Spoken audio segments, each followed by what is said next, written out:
Bagarreuse, bagarreur, bienvenue à la bagarre. Aujourd'hui, on reçoit Jackie Jeanne, combattant MMA, comme vous avez pu voir évoluer ces derniers temps à Arès. Jackie, bienvenue. Bienvenue, merci. Ah, vas-y, on attaque direct, dans le dur, tout de suite. Dernier combat à Arès. Ouais. Tu ressors de là en ayant perdu. Et la première chose que tu dis, c'est « j'ai manqué d'agressivité. J'ai été trop gentil ». Explique-nous pourquoi tu as été trop gentil face à Virgil Hogan, pardon. Déjà, big up à Virgil. Manque d'agressivité hein, dès le début. C'est pas un sport où on joue, donc faut faire la différence. Dès le début, ça se joue. Le MMA, c'est trop complexe. On n'a pas le temps d'analyser en fait. C'est pas comme en pied-point où je peux analyser, me prendre 2-3 coups justement pour après remiser. Là, si comme Virgile, j'ai attendu, il m'a emmené au sol directement dans mon point faible. Donc du coup, c'était un peu plus compliqué pour moi. Si on compare un peu le MMA au point-pied, est-ce que simplement, vu que le point-pied, tu as grosso modo que 2 segments à travailler, c'est-à-dire les jambes, les 4 segments, donc les jambes et les poings, alors que là, tu as forcément plus de choses à travailler, donc tu ne peux pas, entre guillemets, te relâcher, il faut tout de suite rentrer dans l'action. C'est par rapport à ça que tu nous dis ça? En fait, pour moi, en vrai, mon tempérament, moi, je suis plutôt un mec qui démarre doucement, mais en vrai, il faut que je change ça. Faut que, même en pied-point, je démarre doucement, mais c'est plus pareil. Il faut que je change ma stratégie, il faut que je démarre fort. Pour choquer l'adversaire, pour qu'il ne puisse pas mettre en place sa stratégie, quoi. Ça veut dire que tout de suite, il faut faire mal à l'adversaire? Ouais, pour moi, il faut faire mal à l'adversaire directement. Et faire mal, c'est-à-dire vraiment cogner fort? Ouais, cogner fort pour pas qu'il puisse m'emmener au sol ou en gros jouer son game plan.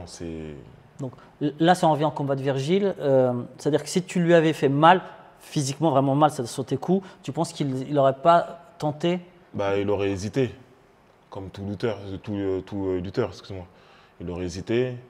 Et du coup, comme là, je lui ai pas fait mal et je lui ai pas fait assez peur, justement, dans mes actions, ça lui a permis de faire son game plan, m'amener au sol tranquillement, quoi. Ce qu'il a fait d'ailleurs à plusieurs reprises, Ouais. dès le premier round. Parce que, alors, tu es monsieur premier round, hein, dans tes victoires comme dans tes défaites à Arès, c'est-à-dire tout sous en général le premier round. Ouais. Ça veut dire que tout de suite, il faut. T'envoies aussi. Hein, Ouais, j'envoie, mais pas assez. Il faut envoyer direct dès le début. Je dis ça, même si avec Yacine, en effet, ça s'est fini au deuxième round, mais bon, tout s'était joué au premier round parce qu'il s'est blessé. Voilà, il s'est blessé et tout, etc. C'est par rapport à ça que je dis ça. Mais après, deuxième round, fin du premier round, j'ai démarré. Mais j'ai le cardio pour démarrer dès le début. Je sais pas pourquoi j'hésite. Mais en vrai, il faut se donner dès le début. Pas stupidement, intelligemment, bien sûr. Mais il faut se donner dès le début et pour stopper l'adversaire directement. Alors, on va simplement revenir un peu en arrière maintenant. On va remonter un peu le temps. Tu as commencé le MMA, il faut le dire aussi. Ouais. Cette année. Ouais. Non, mais il faut le dire. Ouais, j'ai commencé cette année en février. Le 3 février 2022, j'ai fait mon premier combat MMA. Alors, il faut simplement expliquer. Tu as commencé cette année. Dis-nous un peu les noms que tu as eu quand même, parce que tu as affronté des mecs ultra solides. Mon premier combat MMA, j'ai affronté déjà Yacine Bougadem. Bon, pour ceux qui ne voient pas qui c'est quand même, un monstre en point-pied. Ouais, il est vraiment fort. Boxe taille, etc. Bref, allez voir ses combats. Voilà, c'est un nom, c'est vraiment c'est un nom, franchement, c'est un nom. Après, ce combat-là, j'ai pas hésité, j'ai dit oui direct. Parce que voilà, on avait tous les deux 0-0. Donc, c'était une bonne occasion de rentrer dans le circuit, quoi. Tu commençais par la grande porte. Déjà, tu es à Arès. Donc, voilà leur gars. C'est télévisé, c'est médiatisé. C'est en plus, tu tapes contre Yacine. Bon, déjà, ça met l'ambiance. En plus, dans une très belle salle. Ouais, elle est bien la salle. Donc, deuxième combat. Là, on te met Hugo Guillon. Hugo Guillon, ouais. Tranquille. Voilà. Hugo Guillon, c'est. C'est pas non plus le premier venu. C'était chaud aussi. Hein. Sacré lutteur. Ouais. Franchement, il est physique. Franchement, c'était chaud aussi. Hein. Mais bon. Tu as renversé la situation? Ouais, j'ai renversé la situation. Parce que voilà. J'ai encore gagné face à lui.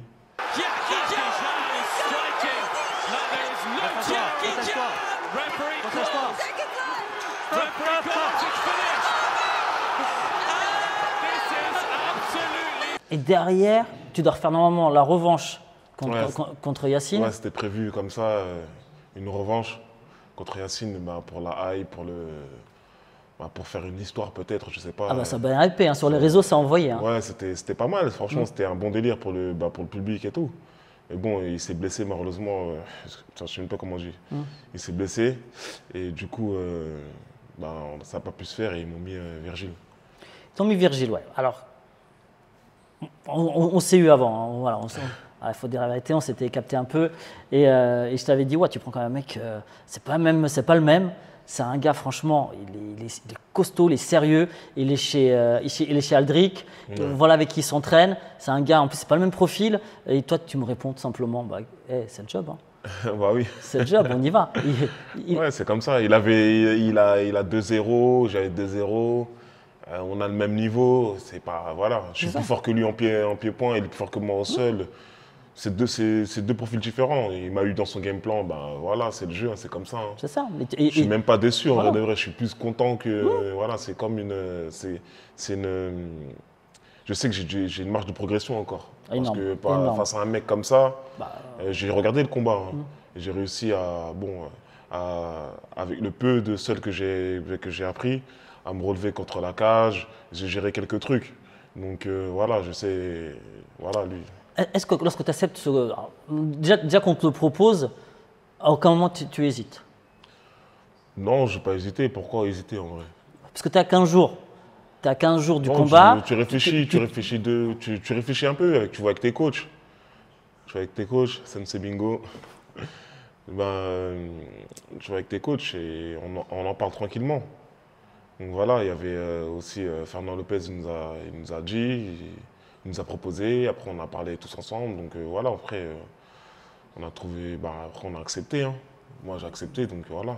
Et d'ailleurs, est-ce que tu n'acceptes pas aussi parce que tu dis, finalement, quand je me tape avec, entre guillemets, je me tape, hein, quand je me retrouve dans la cage avec Hugo, je m'en sors.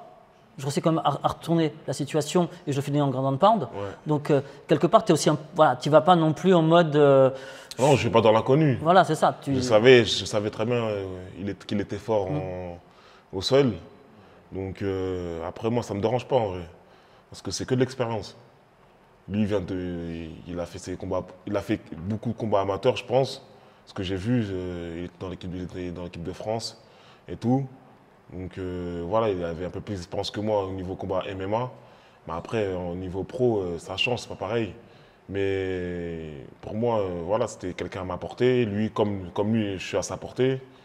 Donc voilà, c'était un bon défi pour lui et pour moi en fait. D'ailleurs, tu as réussi à te relever. Sur la première amenée au sol, tu te relèves. Ouais. Donc voilà, tu as réussi quand même à te relever. C'est sur la deuxième, là où il t'emmène, il réussit à te garder au sol. Qu'est-ce qui s'est passé? Parce qu'on voit lorsqu'il vient de saisir la deuxième fois, il envoie des crochets très larges et tout. Tu recules en ligne. Je suppose que ça a dû travailler, retravailler maintenant à l'entraînement. Tu as dû voir un peu ce qui n'allait pas par rapport à ça. Ouais, j'ai travaillé un peu là. Je suppose. Donc depuis, donc là, tu te dis que la prochaine fois, si on met un lutteur de ce type-là, je saurais gérer parce que je fais en sorte de travailler dessus. Oui, je travaille beaucoup sur ça. Sur les déplacements, c'est important. Et sur le fait qu'il ne faut pas reculer parce qu'un lutteur, si tu recules et il avance, c'est mort. Faut se déplacer en fait, il faut des accès. Et je travaille beaucoup sur ça. Mais après, bon, c'est pas une excuse. Hein. J'avais travaillé sur un game plan avec mes coachs et tout. C'était sur un autre profil. Bon, après, il faut s'adapter à toutes les situations. Donc, bon, c'est pas une excuse en vrai. Non, mais c'est une réalité. C'est-à-dire que quand tu t'entraînes pendant des mois, ton corps, voilà, tu intègres ce type de déplacement. Que tu ne le veuilles pas, c'est inconscient. On intègre, à force de le retravailler, de le retravailler l'entraînement, c'est acquis. Ouais, et donc, rechanger dans une période aussi courte, tu n'as pas digéré. Quoi. Ouais, après, c'est pas grave. Mais franchement, c'était une bonne expérience. Moi, j'ai bien aimé ce combat. Moi. Franchement, malgré la défaite. Tu vois, c'est ça qu'on aime, c'est que tu ne cherches pas d'excuses. Tu vois, tu sais où est-ce que voilà, tu as perdu. Ouais, bah oui. Tu vois, tu as admis le truc, bien sûr. Tu vois, c'est ça. Tu en as d'autres. Ils ont perdu, ils vont chercher 50 000 excuses. Non, quand tu perds, tu perds. Il n'y a pas d'excuses à avoir. En vrai. Non, tu as perdu, tu as perdu. Donc là. Il faut juste, tu te remets en question, tu regardes ton combat, tu regardes les défauts. C'est là que. Voilà. Après, moi, j'ai plein de gens derrière moi. Il y a mon frère, il me suit. il décortique mes combats. Il va m'appeler tous les jours. Oui, voilà, j'ai vu ça, j'ai vu ci, nani. Il y a plein de gens, mes coachs. Voilà. Ah, tu peux citer tes coachs, hein. Ouais, mes coachs, c'est Mingo. Il y a Momo, Kader. Il y a Benjamin Sarfachi au Factory. Il y a aussi Fernand. Voilà, il y a toute l'équipe du Factory, toute l'équipe du BBCA Boxing. C'est mon club de Aulnay. Donc, Ouais, il y a du niveau quand même. ouais, il y a du beau monde quand même. Il y a du niveau là. Il y a du niveau là. Donc là, qu'une seule envie, c'est de retourner dans la cage. Ouais. Ah, et ma petite question, justement, en parlant de cage. Tu viens du pied-point. Pourquoi cette année tu t'es dit, ouais, j'ai 29 ans et je vais passer au MMA? En fait, c'est pas compliqué. En fait, je suis passé au MMA parce que il y avait, j'étais bien lancé dans ma période de pied-point. Et à un moment donné, ça a stoppé tout le monde à un moment donné, le Covid et tout, au mois de mars 2019, là, ça avait stoppé tout le monde. Donc du coup, il y avait beaucoup d'annulations, il y avait beaucoup de combats annulés. Donc après, je devais recombattre. Et après, j'avais encore des adversaires, il y avait annulation sur annulation.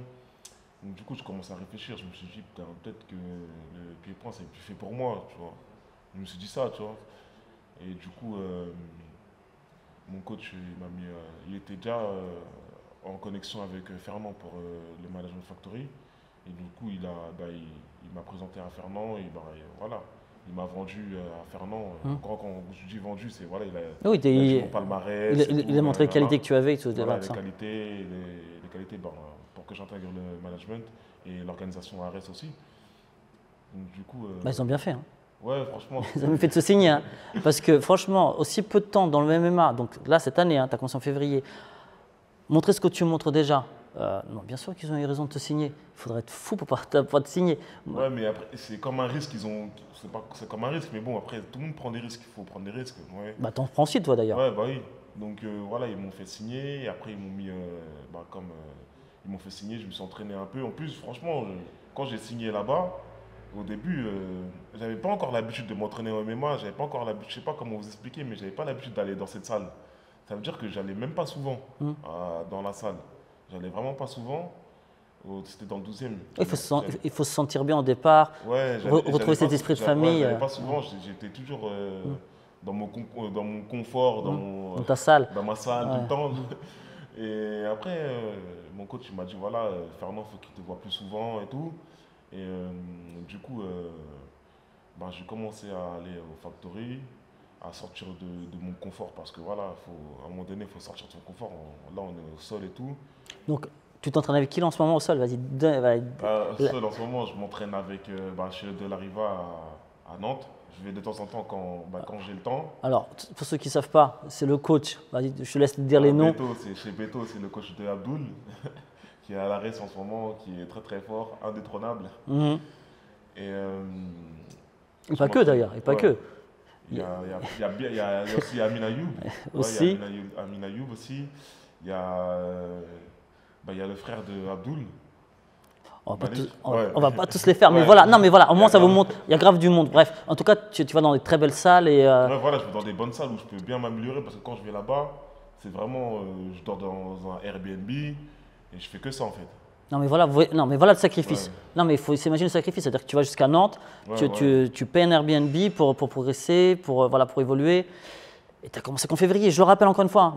Donc voilà, tu te donnes à 100%. Ouais, oui, je me suis mis à 50% au travail. Donc là, je vais voir si je peux pas me mettre en année sans solde pour vraiment. Le sacrifice, sacrifice. Parce que tu es arrivé à un niveau où tu peux plus te permettre de travailler. Tu t'entraînes combien de fois par jour là, pour expliquer un peu aux gens? Combien de fois par jour là, comme je suis pas vraiment en préparation, les entraînements, 2 fois par jour. Mais 2 fois par jour. Oui, léger, voilà, mais c'est très chronophage. Voilà, ouais. Donc, c'est pas rien. Est-ce que tu as des sponsors qui te suivent un peu aussi? Qui te permettent un peu aussi? Il y a des sponsors il y a Zélis. Toujours avec Zélis. Ça fait un bon moment qu'il me suit. Il te croit en soi? Ouais, voilà. Il vient souvent dans les combats. En fait, c'est un ami à mon coach, Sensei. Donc, du coup, ça fait des années qu'ils sont ensemble. Et on porte leur marque, ça fait des années. Hein. Ça fait des années qu'ils nous soutiennent et on les soutient aussi mutuellement. Donc voilà, ça se passe bien. Non, mais c'est important d'avoir des sponsors pour pouvoir se consacrer qu'au sport. Et voilà, il peut avoir en plus un métier alimentaire parce qu'il en faut un. Parce que sinon, voilà, c'est important aussi. Donc, c'est des gros sacrifices. Hein. Même quand on est professionnel, il ne faut pas croire qu'on vit forcément de son sport. Ça va bien au-delà. En France, c'est dur. Franchement, c'est dur. On est obligé de travailler à côté pour avoir des revenus, surtout quand on a une vie de famille. Bah, c'est un peu compliqué, quoi. Ouais. Non, mais on s'en doute pas. Hein, mais c'est beaucoup de sacrifices. Prochain adversaire, est-ce que tu as envie, est-ce que tu as un nom là? Est-ce que toi, tu aimerais, tiens, celui-là, j'aimerais bien l'affronter? Non, j'ai pas de nom. Hein. T'en as pas un qui te motive plus qu'un autre? Non, c'est un adversaire, ça reste un adversaire en vrai. Donc.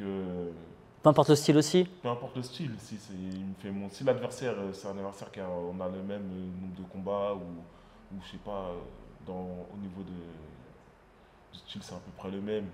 Et si je gagne, ça peut me faire monter dans le classement, c'est pas mal ça. Et si Yacine revenait et te dit, bah écoute, maintenant on fait la revanche, j'étais blessé, là c'est bon, je suis guéri, allez, on se fait la revanche. Moi, franchement, je dirais non. T'es passé à autre chose? Bah, je suis passé à autre chose, c'était bien au début parce que voilà, il y avait une hype et tout, mais maintenant, faut passer à autre chose. Faut avancer? Ouais, faut avancer. Peut-être dans un avenir s'il faut, mais pour l'instant non quoi. Ouais, pour l'instant non. Parce que perso, après, c'est mon point de vue à moi. Moi, perso, je ne perdrais pas mon temps à demander ma revanche contre Virgile, par exemple. Tu vois. Oui, c'est fait, c'est acté. Toi, c'est bon. Ouais. C'est pas pour une ceinture, c'est différent. Voilà, c'est pas pour une ceinture, en tout cas, c'est différent. On est au début de carrière. Donc, il faut que j'avance. Je vais prendre quelqu'un, voilà. C'est comme si je demande ma revanche à Virgile, il va dire non. Il va dire il va avancer, lui. Oui, il faut avoir des styles différents, voilà, bien sûr. Il ne va pas revenir en arrière, il a déjà battu un mec, il ne va pas revenir en arrière. Là, tu nous parles de Virgile. Virgile, on sait qu'il a changé de catégorie. Est-ce que toi, tu es pro si de changer de catégorie? Bah, franchement, à la pesée, j'arrive habillé, doudoune, tout. Je me pèse habillé, les arbitres, je me dis, mais pourquoi tu ne changes pas de catégorie? Jackie, je dis, oh, c'est bientôt. J'arrive à le peser tout le temps à 90. Ah, pourquoi tu commences en 90 alors? Pourquoi tu vas pas en 84? Je vais essayer de descendre. Je vais descendre. Mais je ne sais pas quand. Peut-être dans les prochains combats, je vais descendre. Voilà. Tu peux naviguer des deux? Ou peut-être je peux faire les deux. Hein. Je vais faire les deux. Voilà, comme ça me fera. Il y aura un peu plus de challenge. T'as faim? Ouais, franchement. T'as faim, c'est ça. T'as envie de combattre. J'ai envie de combattre. Et il y a un peu plus de challenge parce que c'est 84 et 93. C'est des styles différents. En 84, il y a beaucoup de lutteurs. Il y a une grosse différence de poids aussi. Hein. Ouais, il y a une grosse différence de poids. Mais aussi, il y a beaucoup de lutteurs en 84, on dirait. Donc ça va être un gros défi pour moi et c'est pas mal aussi. C'est pas mal. Bah, de toute façon, déjà, tu es motivé pour. Déjà, je pense que tu as fait déjà le plus gros du chemin. Déjà, il faut être motivé. Ouais, ça, c'est important. Là, tu es chez Arest. Tu es encore sous contrat? Ouais, bah oui. Sous contrat avec eux. C'est un contrat de 4 combats. Bah, après, je vais tout faire pour y retourner avec eux. Ah, bah, le regard. Bah, le regard. Ça, c'est en plus, ils sont sur Canal aujourd'hui, etc. Bah donc, oui, tu sens, voilà, tu as envie d'y être. Ouais, bah oui. Après, il n'y a pas de raison. Vu les guerres que tu mènes, tu triches pas. Ouais, franchement, je triche pas. Tu triches pas, tu donnes tout. Non, franchement, et en plus, voilà, tu as le smile. Tu n'es pas en train, tu ne sors pas 10 mythos derrière. Non, franchement, tu as tout, tu as tout. Bah, j'espère, tu vois. Mais en tout cas, moi, pour l'instant, j'aimerais bien rester à l'Arest, parce que c'est bien, c'est une organisation française. On combat en France et c'est important. Hein. Non, bien sûr. Parce que c'est bien des fois de combattre dans d'autres pays étrangers, mais des fois il y a ta famille, ils veulent venir te voir, tes amis. T'as vu, c'est compliqué. Et il y a des guet-apens aussi dans les pays étrangers parfois. Hein. Wow, t'arrives, on t'envoie au charbon contre des mecs. Ouais, c'est vrai. L'arbitrage n'est pas forcément, voilà. Ouais, les juges, ça dépend des organisations. Oui. Mais il y a des organisations d'autres pays, ils sont bien et c'est bien structuré. Hein. Mais oui, on ne fait pas de généralité, bien entendu. Je préfère combattre dans l'organisation en France. Chez Arest, c'est à la maison, quoi.